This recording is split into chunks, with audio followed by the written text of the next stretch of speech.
So, you want to learn bass? It's easy. Just memorize the key signatures with the circle of fifths. Leverage all that for the diatonic modes and arpeggios, including upper extensions, of course. Synthesizing all that with functional harmonic analysis and syncopated subdivisions to the 16th note level, and voila! You're a real bassist. So, yeah, music theory.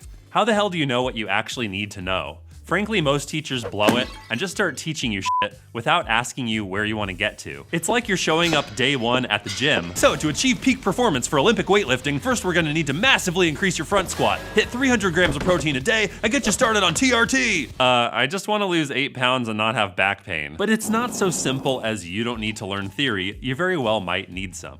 And knowing what theory to learn is actually simple if you learn based on your goals. Because generally speaking, you pick up bass to get to one of 5 levels. If you only want to reach level 1, you probably don't need to bother learning more. But good luck getting to level 4 or 5 with only level 1 theory. But level 1 gets left in the dust by most lessons. You get beat over the head with theoretical jargon you feel like you don't need to know. And newsflash, you probably don't. Because if you just want to play your favorite songs without too much struggle and enjoy the crap out of playing bass for yourself, then you are level 1, the bedroom player.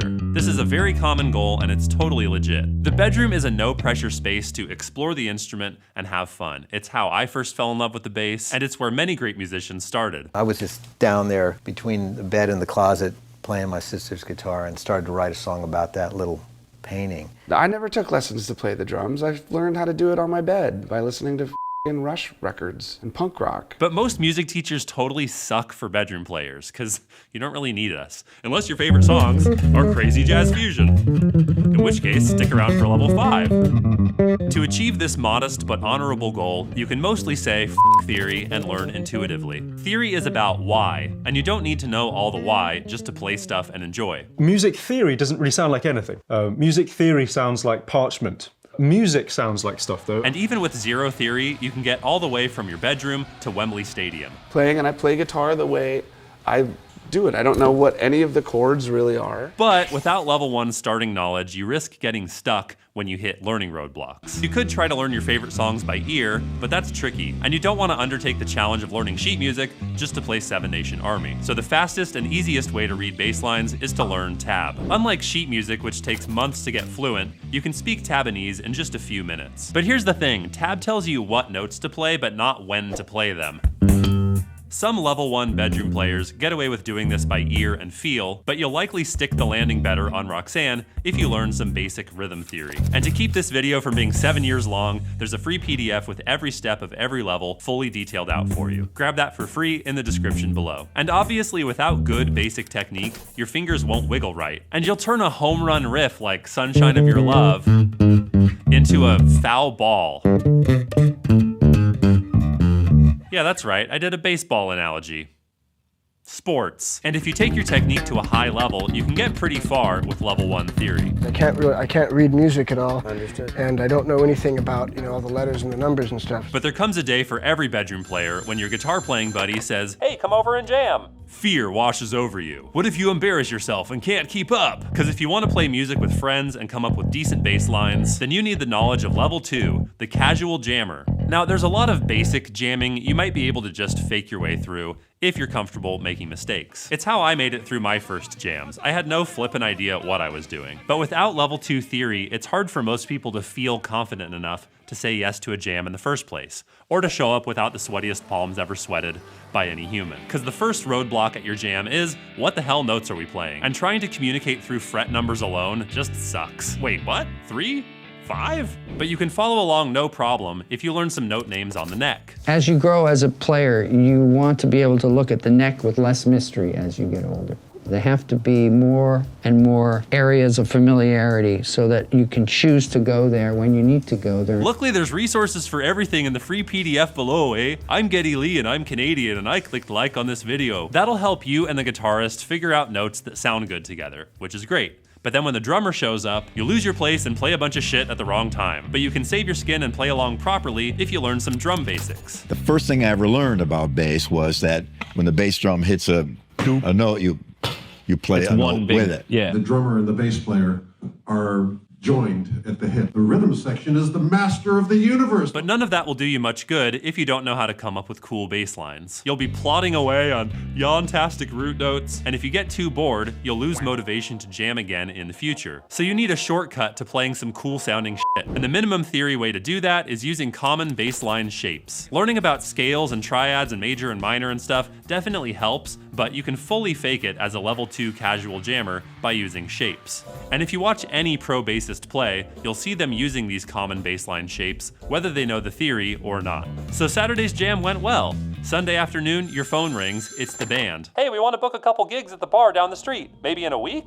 Oh, shit. Now you're gonna need to learn a bunch of songs pretty quickly and actually be able to play them all, so you need the level 3 skills of the bar band bassist. Cause it was easy enough to learn songs when you had all the time in the world, but if you need to learn 10 songs in a week for your Saturday gig, the pressure is on. Plus, now there will be an audience judging you. You'd learn those same songs with less scrambling and sweating if you learned intervals and ear training. I was always my own kind of theorist. If you play a chord on a guitar and you go, that sounds like that chord from that song, you're already starting to teach yourself. You just know the sort of the solfege, like the do, re, mi, and intervals and stuff like that. So that'll help you learn songs faster initially, but you might wind up at the gig and realize you can't remember them. Cue fumbling fingers. What fret was it? I can't remember what fret it was. Because you still don't understand the why. Why are you playing these notes in this order? You can save your ass and improve your memory by learning about chord progressions, the biggest key to understanding the why of modern music. Some weird geniuses can instinctively grasp level 3 stuff with zero theory. I mean, I don't know the names of chords to play. I don't know how to do major and minor chords on a guitar at all. But when you do know this, it's easier to memorize songs because you can compare and analyze them. So put on your big kid pants, because to fully learn this, you need to know what chords are, major and minor chords and arpeggios, diatonic chord progressions, Nashville numbers. Yikes. This is the kind of theory that makes people quit, because you gotta take it one piece at a time and have someone explain it to you properly with musical examples, because it needs to make sense to you out in the real non-classroom world where you're actually playing your bass. Which leads us seamlessly to plugging my Beginner to Badass course. It does exactly that, plus teach you everything else we've talked about so far by actually playing music. And thousands of students before you have found this approach to theory super fun and motivating. But another way you can avoid buying my course is to learn the most common scales used in 90+% of your favorite riffs. Major pentatonic a la Queen, minor pentatonic a la Audioslave, and the blues scale in the aforementioned Sunshine of Your Love. This is where I need to insert the largest of many caveats in this video. I know many gigging bass players who probably don't know half the theory I mentioned in level 3. Or at least they don't know that they know it. They might be using the minor pentatonic scale, or know chord progressions, or be able to learn songs quickly. They just don't know the theory, the names and labels of all those things. Just like you can speak English without thinking, ah yes, prepositional phrases. So once again, the minimum theory you need to play bars is actually still 0. Level 3 theory is about helping you learn songs faster so you can get through your casual gigs smoothly. But there's a big difference between playing with friends and getting paid real money with pro bands. Because if you need legit skills that'll get you through any gig without breaking a sweat, then you need to elevate to level 4, the working pro. And I'll tell you a secret, even if you're a bedroom bassist, learning level 4 theory at the right time is a song learning cheat code. Because if you don't learn this next thing, it's still kind of hard to really understand songs. So to solve the mystery of why all these notes are put together this way, you need to learn the major and minor scales. Not as commonly used in bass lines as the pentatonics, but they're the foundation of a lot of music theory. Every note in a C major scale is just a different kind of mood that you can add. Things are looking happy and joyful. No, they're not. They're depressing and bleak. Now it's time to talk about the elephant in the room. The most hotly contested topic in all of music theory, with the longest, most emotionally charged forum rabbit holes. Yeah, it's time to learn to read music, so you can turn all these crazy squiggles into useful information. Reading is another tool that'll help you learn songs faster, but it also opens you up to gigs that you can't really do without reading, like musicals, or cruise ships, or those coveted electric bass orchestra gigs that don't really exist. And also time for another big fat caveat. You don't read music? I don't know. Oh, you got a problem with that? Do you read music? No, not at all. I listen and I learn, but I don't know how to read music at all. Famous musicians who can't read usually got famous playing with one band. But when you're an everyday pro bassist taking different gigs all the time, Level 4 theory and reading makes your life way easier. As session legend Lee Sklar said in an interview with Music Radar, you have to be able to read on many levels: Nashville number charts, chord charts, notated music, and so on. Now, if you're a theory book author, you're screaming at the screen, what about the circle of fifths? It's the Rosetta Stone of music theory! Here's the thing, for the modern musician, the circle of fifths is like kinda useful for memorizing key signatures. But it's not the friggin' Rosetta Stone, it's just a map of how different keys are related. As someone who went through undergrad music theory and have taught theory for 15 years, if you want to be a working pro, skip the circle and work on your groove. But if you're crazy like me and you love going ooh at abstract theory, you crave the completionist dopamine rush of knowing every theory fact ever, you smell the glory of walking in the giant steps of Jaco Pastorius and Stanley Clarke, you want to be able to play anything with anyone, anytime, no matter the shred level, then and only then do you need to take it to the max and become level 5, the Extreme Jazz Fusion Shredder. Now, here's why you should watch this chapter even if you're a casual jammer. Because once you see level 5's list, you'll realize how many teachers have been trying to force you to learn this stuff,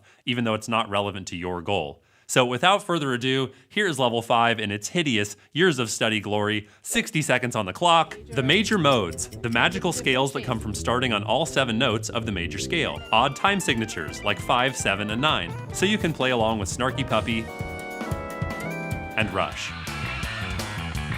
The whole tone scale, so you can sound freaky like Thelonious Monk.